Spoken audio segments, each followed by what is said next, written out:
Sagutin natin to. Pwede po makahingi ng reference na patuloy pa rin ang Sabat sa langit. Okay, ang reference dito ay galing mismo sa Biblia.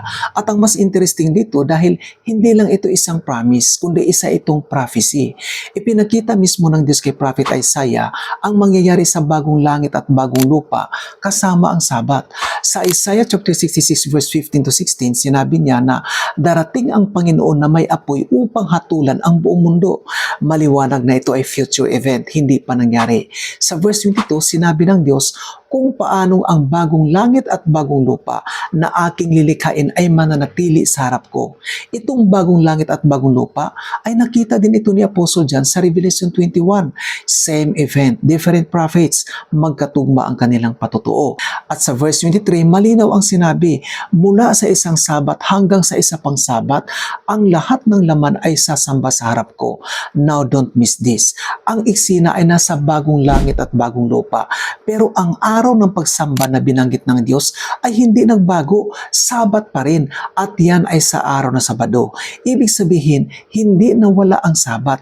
Ito'y magpatuloy kahit sa langit for eternity.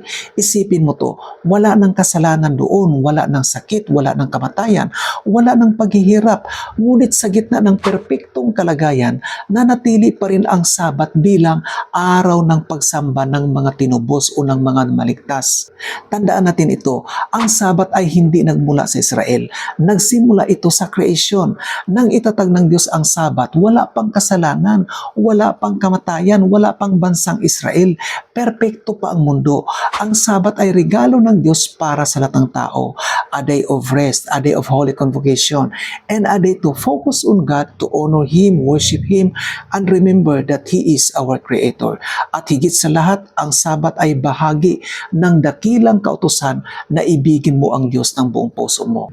Kaya ito ay mananatiling tanda sa pagitan ng Diyos at ng kanyang bayan. Kaya ang reference na nagpapatunay na may Sabat pa rin sa langit ay nasa prophecy mismo.